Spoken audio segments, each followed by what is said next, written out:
Hello, my name is Rodney Walker, and I'm a student at the University of Baltimore in their master's degree program in negotiation and conflict management. I want to talk to you about some research I've done, actually, my literature review on reparations to African Americans in the United States based on the effects caused by slavery. When we provide, in that day, when reparations in its many forms, African Americans based on the effects caused by slavery, when that day comes, it'll be a win for all of us. So, what are reparations? Well, it really refers to the act of working out ways to make amends for a wrong that has been committed, especially through the provision of payment or some other form of aid to those that have been wronged. And both during as well as after the immediate aftermath of slavery, African Americans were forced to work on white farmland under deplorable conditions for absolutely no compensation. And tragically, even after the brief stint of Reconstruction, they were not allowed to vote, travel, own property, or stand for any type of elected office. That's why reparations is being discussed today. It's really been too long since the original mandate was decreed. You might say, what original mandate? Well, in 1865, Union Major General William Sherman gave out an order that land taken away from Confederate owners would be given or subdivided into 40-acre parcels to African American people that were newly unenslaved. And in addition to that, in 1862, the federal government enacted the Homestead Act, giving away 160-acre parcels of land to any African American who applied. And if we want to look for a rationale, well, the US government has paid reparations to Native Americans as well as to Japanese Americans for the wrongs that were done against them in different periods of our history. So there is a precedence that we can follow. So why are reparations, why are they required? Well, they're required because of our US Constitution and especially because of the Declaration of Independence. It would provide a sense of equality in relation to others. No person should ever see themselves as inferior to another, especially not based on our theologies of the Declaration of Independence, and as I mentioned earlier, the Constitution of the great United States. Every American, regardless of race, color, or creed, should feel safe and feel safe within its own government, that the policies enacted will protect them and give them a means of freedom. Again, I'm getting this from the Declaration of Independence. Fairness in allocation of resources. That's essential. That's essential for generations to be able to build and to remove themselves from poverty. There has to be a means to, if we say, level the playing field. And to add to that, we need to undo the unequal distributions of generational gains. The causes and effects that have occurred due to redlining and due to the GI Bill not really benefiting African Americans coming back from the war and their descendants, of which I am one. It just really made the playing field unequal. And that is a reason why I'm here today having this discussion with you. And really, it's living up to what our forefathers wrote in the Declaration of Independence. You've heard me refer to that again, but let me just read an excerpt. We hold these truths to be self-evident, that all men are created equal, that they are endowed by their Creator with certain unalienable rights, that among these are life, liberty, in the pursuit of happiness. That should let us all know that it's a patriotic duty for us to level the playing field, and reparations must be something that occurs. Well, you might say, well, where's he getting all this from? What is he talking about? Well, I'll tell you the truth, it's not something that just came out of the woodwork. It's not something that just started because I decided to take a master's degree class at the University of Baltimore. It started well before then. And the sad part is it still exists today through mass incarcerations. Believe it or not, there are still covenant laws on the books where neighborhoods prohibit certain peoples to move into. Police brutality. Can we read any more or see any more of the damages that have been caused by that? And impediments to voting. In this day and age, you wouldn't think that there would be those that would try to impede people of color, people of any race that is not of their own, to want to vote. That is not what our forefathers intended when they wrote that great document. But hey, listen, let's give all points, and not all Americans agree.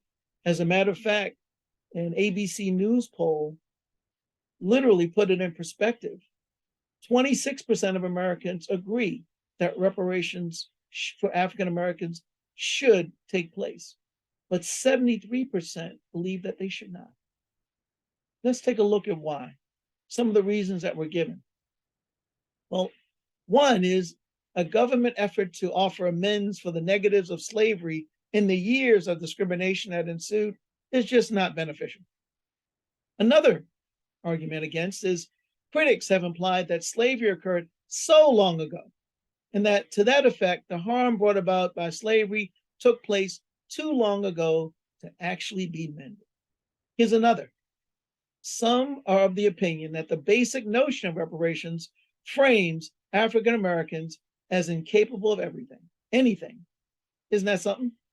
And here's my favorite. Others argue that America is not ready financially to dig into its pockets post-pandemic just so that it can attend to the political inclinations of Democrats. Well, I give you another notion. Now, this isn't a political issue.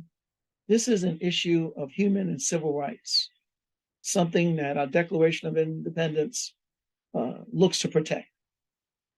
Bill H.R. 40 is something that's sparked a debate. It's something that's put in writing for us to have this discussion now.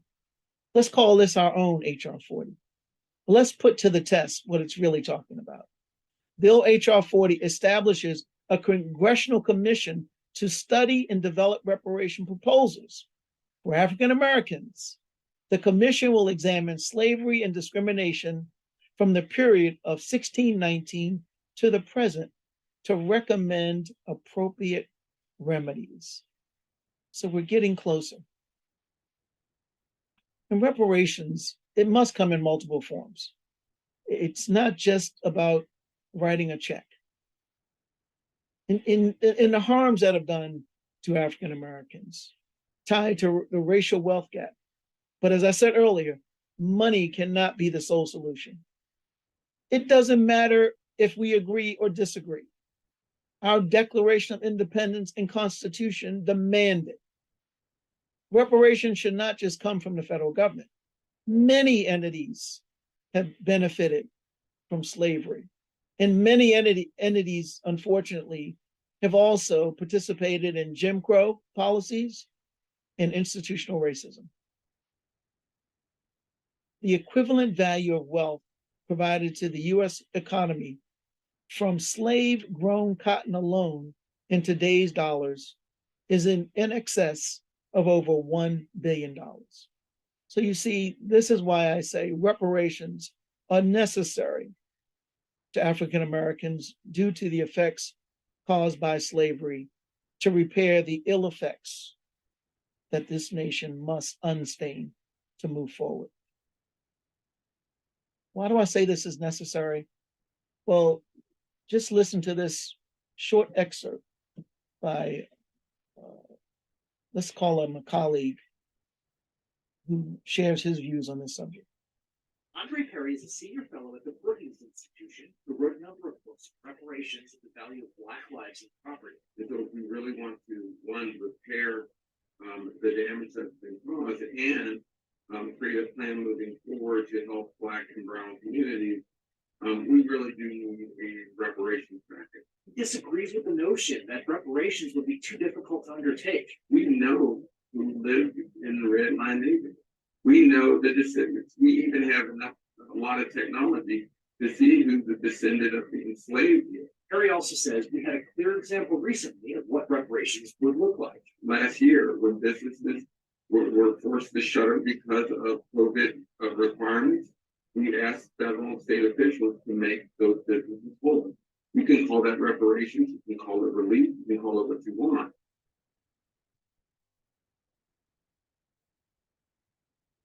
So, in a nutshell, research has pointed us in this direction.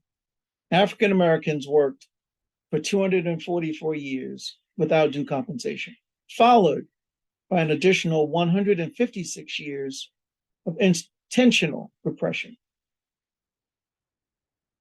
Add that to the defining principles in the Declaration of Independence depends on paying for this wrong.